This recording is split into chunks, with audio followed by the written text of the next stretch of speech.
They say in America you can be anything you want, but no one tells you what happens when what you want is forbidden. Or worse, when what you want has everything to lose.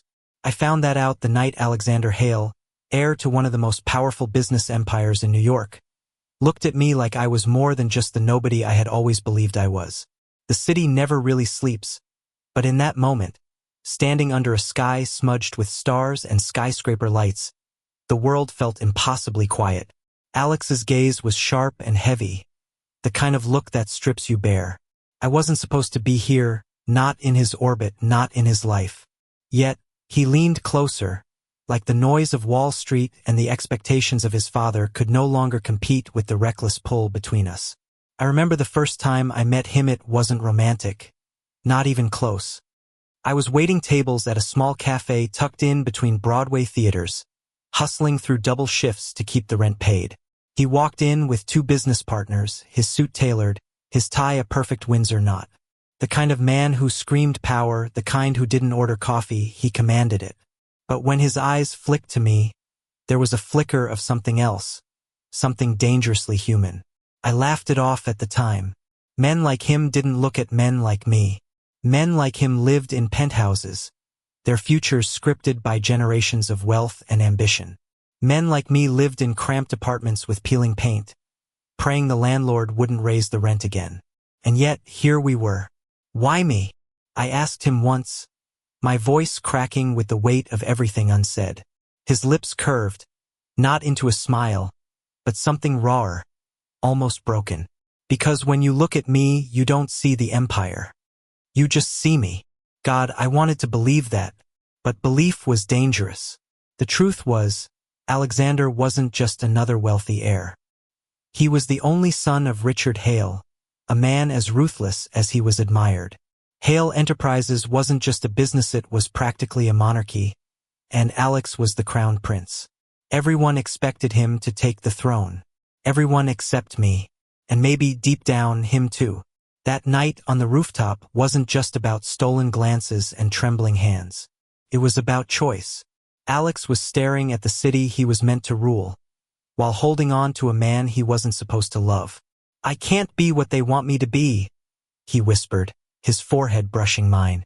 I wanted to tell him I understood, that I knew what it felt like to suffocate under expectations, even if mine were smaller, quieter. But before I could, the sound of his phone buzzing shattered the fragile spell. Richard Hale's name glowed on the screen. Alex froze. The moment slipped away, like smoke from a blown-out candle. He stepped back, the mask sliding back into place. The alpha heir, untouchable once again. I should have walked away then. I should have spared myself the heartbreak that was coming. But love isn't rational. Love makes fools of us all. The weeks that followed were a blur of hidden meetings, half-spoken promises, and the gnawing fear that we were building something doomed from the start. Alex would find excuses to drop by the cafe, sometimes disguised as business, sometimes just for a stolen hour. He'd watch me as if I held the answers to questions he couldn't even ask out loud. And me? I let myself fall. There's a kind of tragedy in loving someone who belongs to a different world. It's like standing on opposite sides of a canyon, shouting across the gap, praying the echo is enough to hold you together. Then came the night everything broke. I was closing up the cafe when a man in a gray suit slipped in, his smile cold, calculated. "You're the one Alexander's been wasting his time on," he said, like my existence was an inconvenience, a stain on a spotless glass. I froze. He didn't introduce himself, but he didn't need to. His presence was enough. Richard Hale's shadow stretched long, and I had just been caught standing in the middle of it. "You're going to walk away," he continued smoothly. "For his sake. For yours. Otherwise, I'll make sure you both regret it." His words were a threat wrapped in velvet, but they cut deep all the same. And the worst part? I believed him. When Alex found me that night, I couldn't even look him in the eye. "What happened?" he asked, his voice soft, searching. "Nothing," I lied. Whatever this is, it was a mistake." I watched the hurt flicker across his face, followed by something even worse. Resignation. as if he had always expected me to leave, because everyone leaves when the weight of his world comes crashing down. He didn't fight me. He just nodded, jaw tight, and walked away. I thought that would be the end. But love doesn't die quietly. It lingers in the spaces between breaths, in the memory of hands almost touching. And even as I tried to bury it, even as I convinced myself I was doing the right thing, I knew the truth. I was already his, and maybe he was already mine. That night, alone in my apartment, I stared out at the same skyline we had once shared. Somewhere out there, Alex was probably sitting in a boardroom, preparing to inherit an empire he didn't want. And I was here with nothing but my silence. But silence is its own kind of betrayal. The next time I saw him, everything would change. They say time heals everything. But weeks passed and I was only bleeding slower. I had convinced myself that cutting Alex loose was the noble thing to do, that sacrificing love for his freedom was the only way. But deep inside, the truth throbbed like an unhealed wound. I missed him with every breath. The city mocked me with reminders billboards flashing his company's logo, magazines praising the Heir legacy, strangers sipping coffee at the table where he once sat across from me. Love wasn't gone. It had simply been forced underground, like a river dammed but still raging. Then one night the news broke. Richard Heir had collapsed at a shareholders' meeting, his iron grip finally faltering.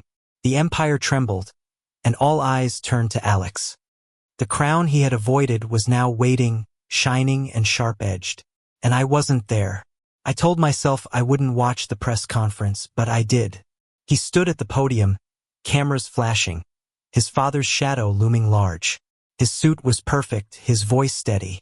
The world saw a man stepping into power. But I saw something else.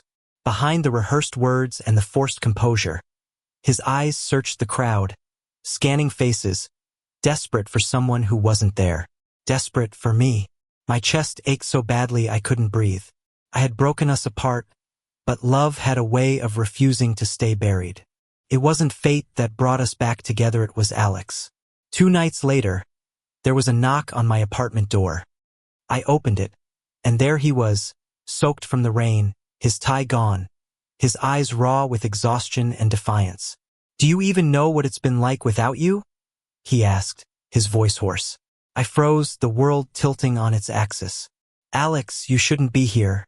If anyone sees, I don't care." His words cut through the air like lightning.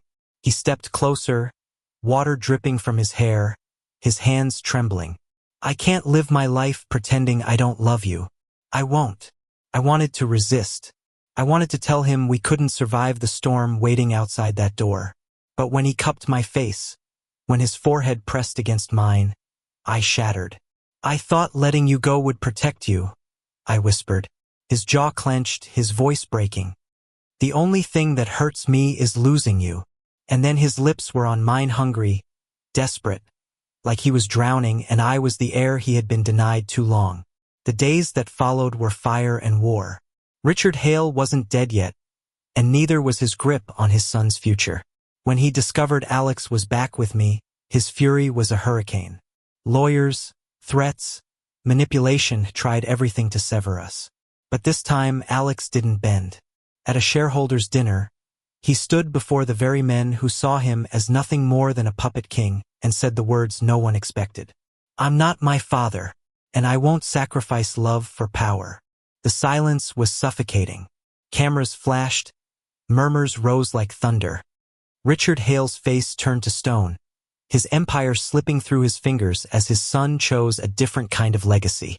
That night, Alex came home not to a penthouse dripping with marble and glass, but to my cramped apartment with peeling paint and a leaky faucet.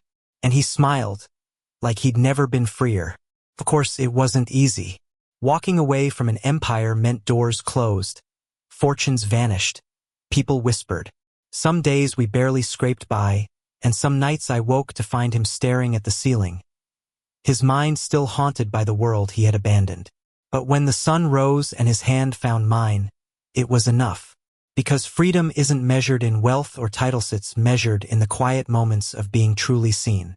Years later, on a warm summer evening, we stood together on that same rooftop where everything began. The city lights glittered below, but this time there was no fear in his eyes, no hesitation in his touch. "I used to think love was weakness," Alex said, his voice soft against the wind. "But you taught me it's the only power that matters." I smiled, my chest swelling with something brighter than hope. "And you taught me that even the strongest men need someone to come home to." He leaned in, our lips meeting in a kiss that was no longer desperate, no longer forbidden. Just love, simple and unshakable. We had walked through fire, faced down empires, and chosen each other again and again. And in the end, that was the legacy Alex Hale left behind, not an empire of glass towers, but a love unafraid to defy the world. For the first time, we weren't two men standing on opposite sides of a canyon. We were together on the same side, hand in hand. And the echo of our love was enough to fill the sky. Thank you for listening. Don't forget to like and subscribe to stay updated with the latest videos.